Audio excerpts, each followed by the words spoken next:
I could sit here all No. day and tell you the crazy stories that I've heard about the way in which wealth has been, like, product and wealth have been literally depossessed from people in the most flagrant way you can think of. Like, truck came, took their shit, didn't pay them. Like, it's like you bought that coffee and Mm. sold it. Like, I think there's such a way in which, you know, tying this all to quality.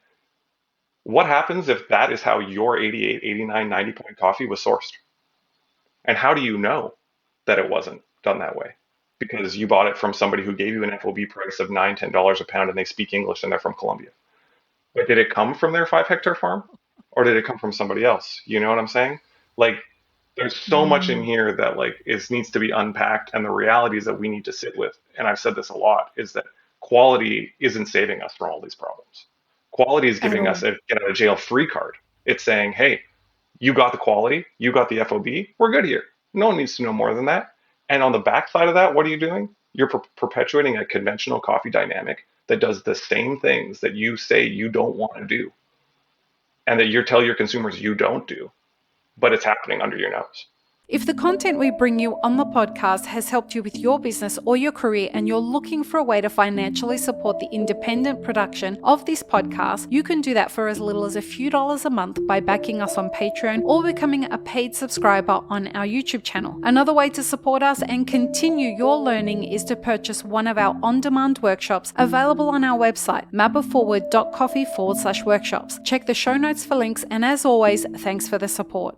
Welcome to the Daily Coffee Pro by Mapper Forward, friends. I'm your host, Lee Safar, and this is episode 2 of a 5-part series with Brendan Adams from Semilla Coffee. Brendan is based in Canada.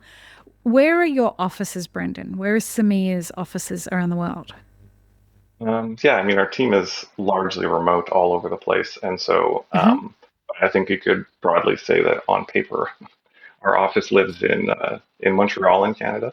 So we've been there since the beginning of the Semilla. And then also in Germany, we have an office in Bremen in Germany as well, in northern Germany. We also Right. operate an export arm in Honduras as well, called Sueños de Semilla, which is like a partner organization. And where do you guys export from, and where are your markets into? Yeah, so we're primarily shipping like direct from origin to United States, Canada, and Europe. Those are the main place where we're landing full containers.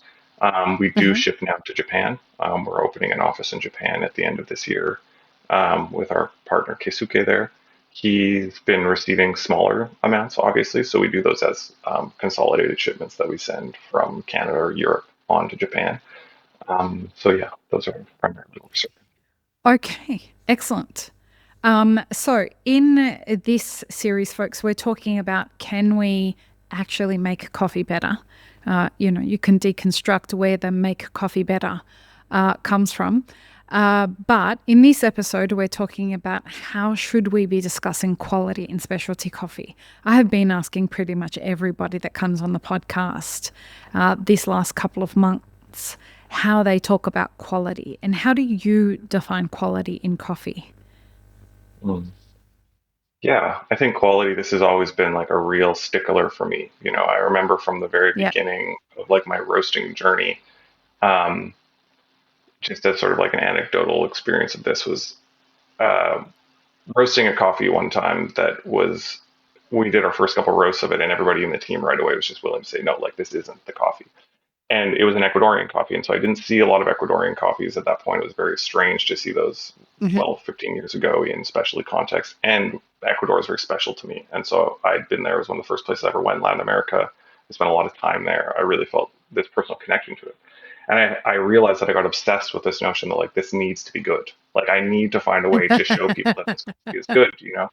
And I just worked on it. And I remember this still to this day is one of those most fulfilling coffee quality stories for me, is that like I can still Mm. remember the filter coffee cups I would get out of that good roast that I did out of that when I finally figured out the profile and managed what to do with it. And I think that really was like an eye-opening moment for me where I was like, I actually don't care about objective quality. I actually care about what came behind this and how it emotionally connects to me. And so I think that from that moment, I was always consistently thinking about how coffee intersects so much Like we just view it as this commodity. But once you start to connect in the global south and connecting with producing communities, and you just realize like what goes through a single seed of coffee, the intersection of like geography, history, politics, philosophy, revolutionary struggle. Like it's just crazy the Economics, stuff all that of it it. carries, everything that it carries right to our hands. And then we sit there and go, does it taste good enough though?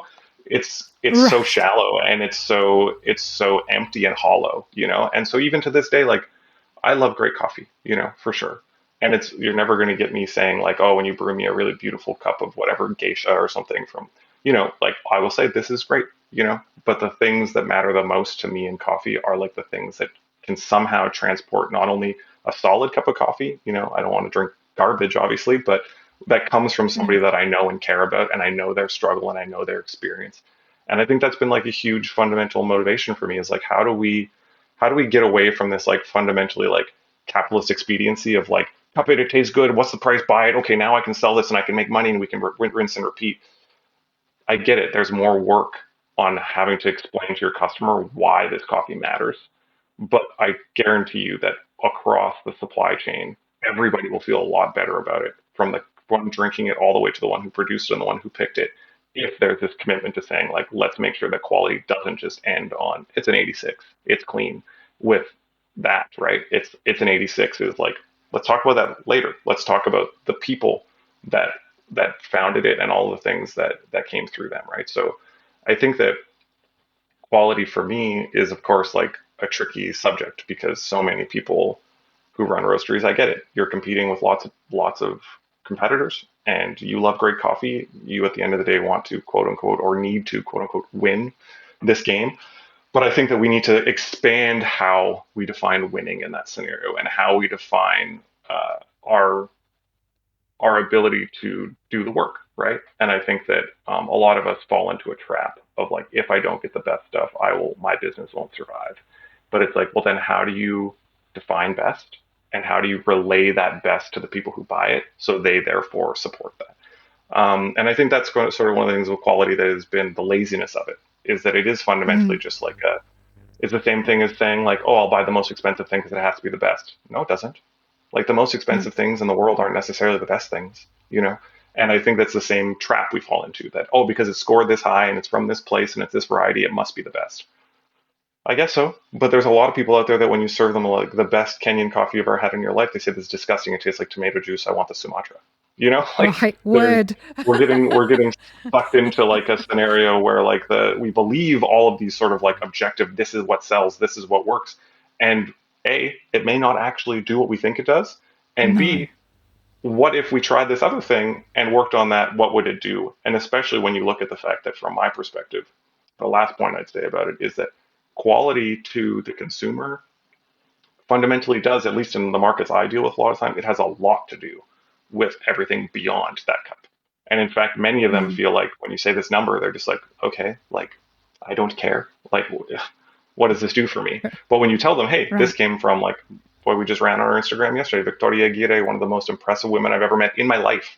Not about a coffee producer in general, Wow. but just like a person who's just an organizer, who's built their entire community, who's developed community banks in order to support their community from not selling to intermediaries, who's like pulled her entire community up from like subsistence living off of like corn and beans with literally no economic access to anything, just out of pure like, I'm going to do this.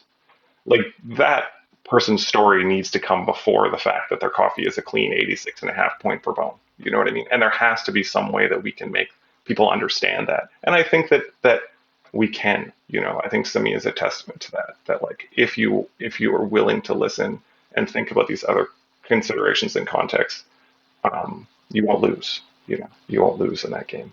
Mm. So many things I want to ask you after that.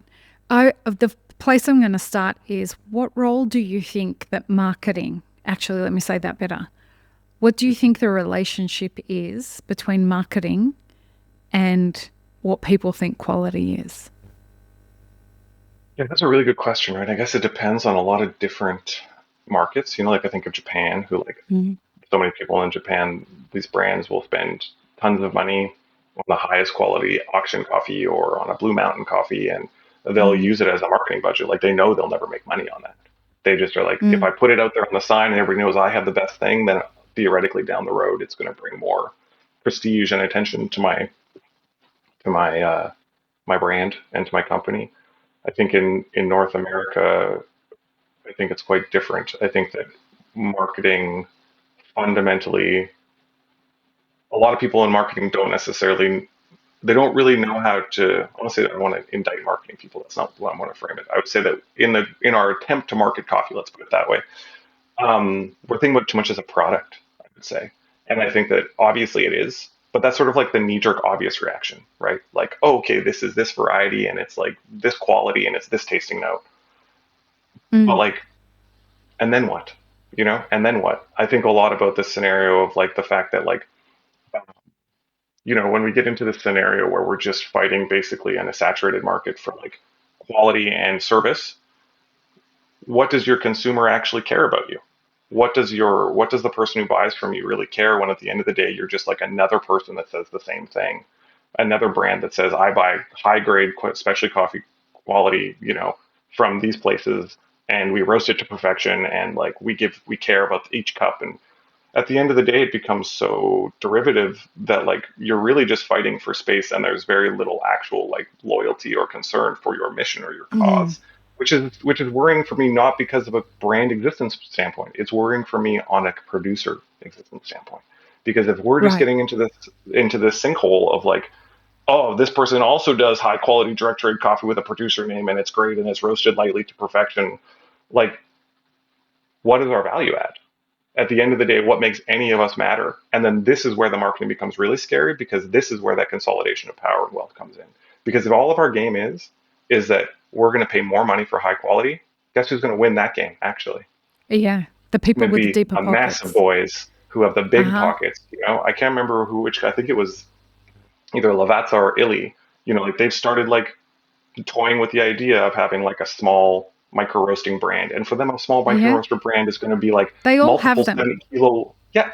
And they're going to buy like the fanciest, like Yemen auction coffees and whatever. Like they're going to have the stuff that's $200 a pound, because for them, that's just like, whatever, go for it. It's just a dalliance. And so it's a good example, right, of the sense that like, if we're going to exist as small companies, small independent brands that are driven by passion and driven by vision, you got to lead with that passion and vision. And if that passion and vision is just, it's high quality, it's great, and we're marketing it because it tastes good, there's somebody out there that's going to school you, who runs a whole marketing department, that's going to be able to do that way better than you. And so I think that there's like a real Yeah. question there about like how marketing, the runway of marketing in the small, passion driven sort of like smaller business cycle, SMEs, and then also like Hmm. how quickly that quality proposition just becomes saturated in the same way that, you know, the electronics industry or any sort of the airline industry, any of these things get sort of consumed by the fact that like once there's a good value proposition, more and more actors come in.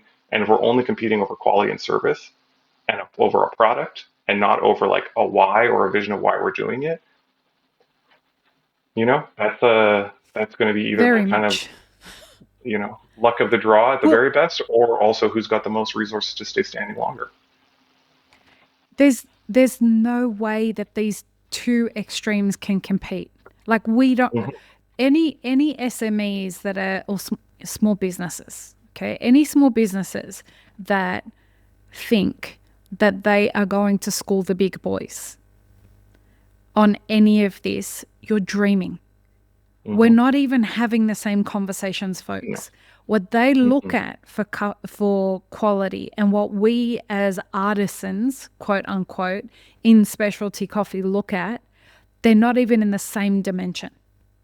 Yeah. They're looking at connecting the very extensive market research that they have done and making sure that they're pushing product out the door at a time where there is so much politics connected to FMCG, fast moving consuming goods, so much politics. When you look at things like Maha, what Kennedy Jr. is doing with regards to removing food dyes and additives to a lot of products, these big businesses are being stretched really, really thin with regards to how they're making decisions and how much profits they're making. They've got to deliver for their shareholders, otherwise their share price goes down. the things that are driving their decision making around quality and the things that are driving our decision making around quality as small businesses, not even the same dimension. Mhm.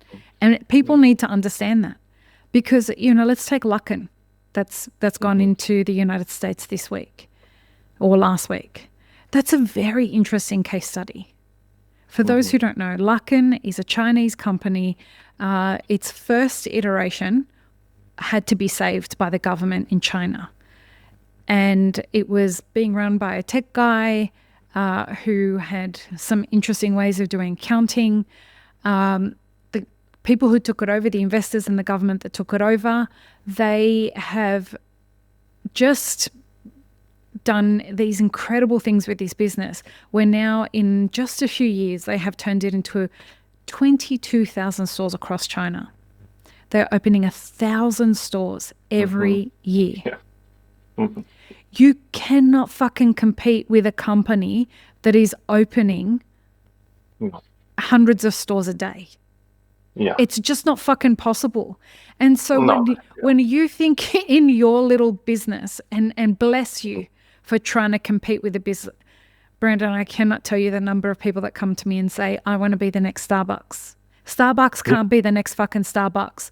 Starbucks Mhm. now has to contend with Luckin, which is the new Starbucks. Yeah.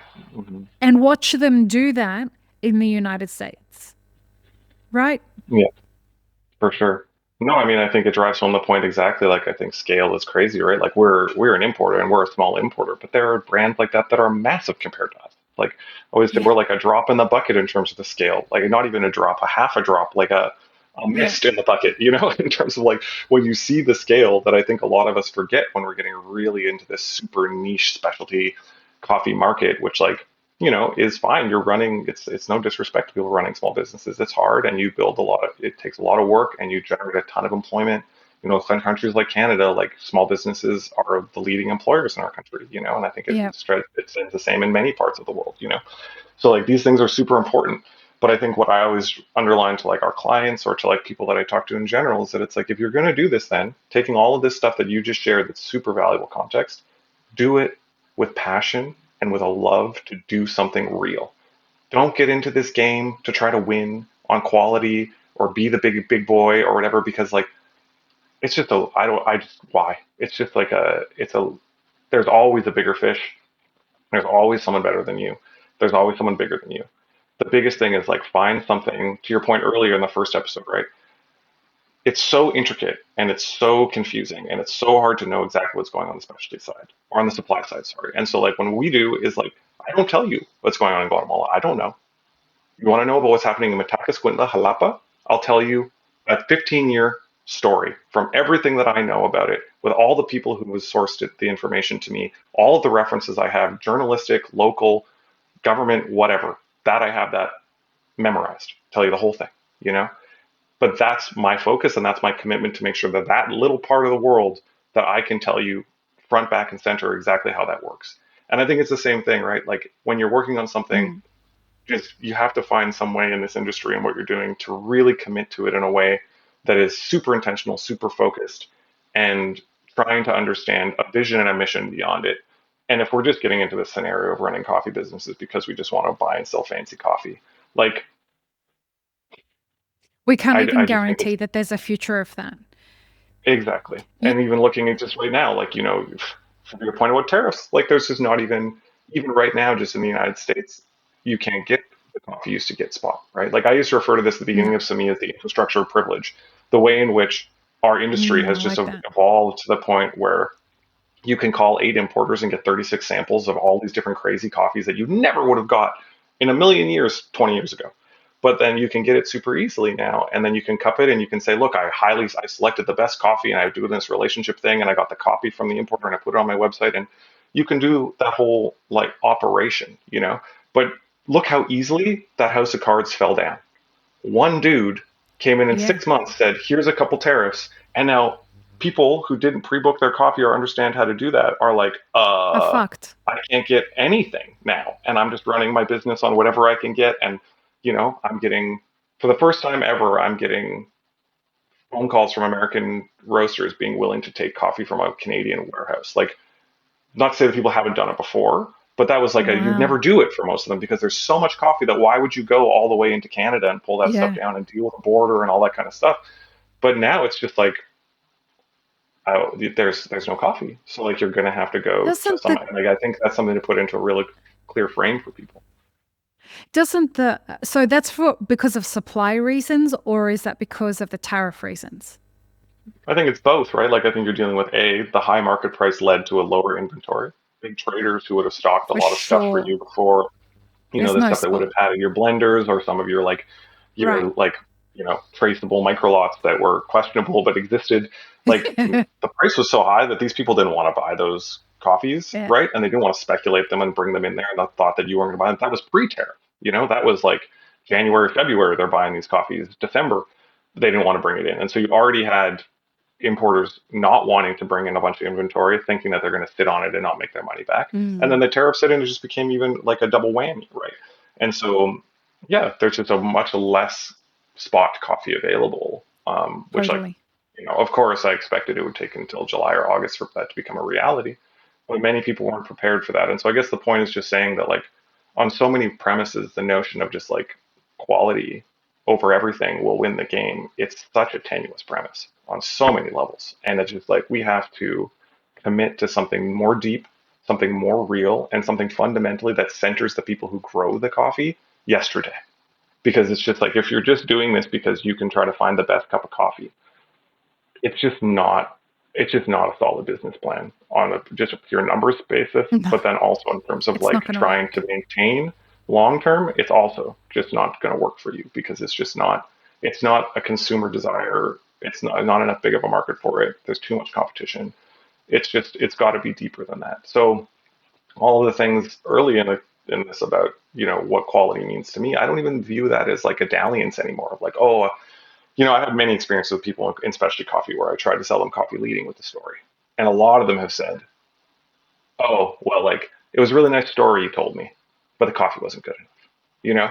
And sort of like the implication being that, like, I'm using the You're story, real manipulating. stories of people, I'm manipulating them in order to get them to buy something. And I'm like, you can view it that way. You can view it as like I'm some sort of snake oil salesman that somehow sells you the real lived experience of people that like to sell the coffee, you could view it that way.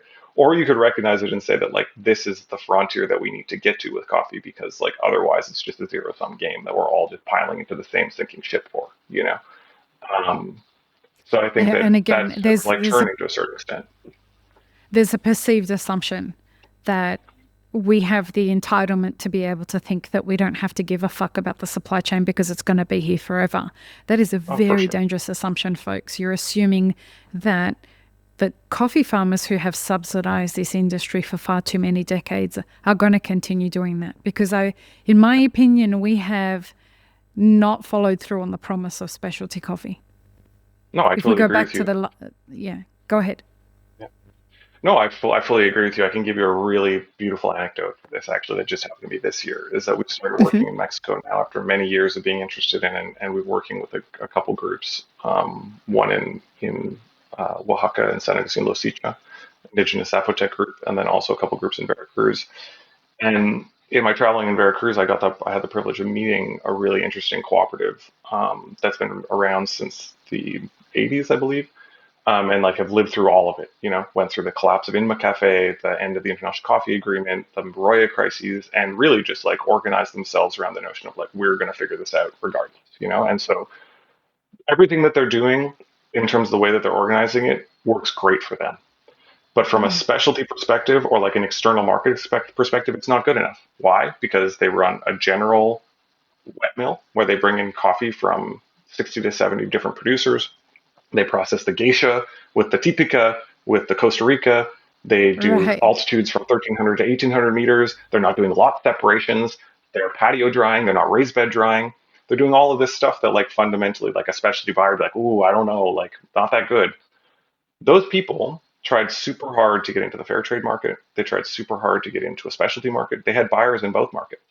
In both cases, either the fair trade buyers didn't like pay them the very minimal fair trade premium they would get. And at the same time, from their own words, they got a whole bunch of top down advice, aka orders on how they should not bring their children to the farm and how they should not leave garbage in their farm and all this different stuff that like fundamentally limited their access, that they were just like, I get what you're going for, but at the end of the day, like, let us do our thing. Like, we're the ones that will Yeah. manage this and we will take care of it, and we will make sure that we take care of our land the way that we need to, you know. But then primarily the other option was they got into specialty and shorted on payment, didn't get their money on time, didn't get paid at all. And so I was sitting there talking to them and I was like, so what's the horizon? And they were just like, we don't do that anymore. Our members now run their own roasters. We sell our coffee domestically in Mexico. And I literally, if I wanted to sell you coffee right now, I couldn't, because it's all being sold at a differential price within our country. And I just sat there and I honestly, even now, it gives me tears in my eyes, you know, because like that You is a can't be producer upset agency about that, story right?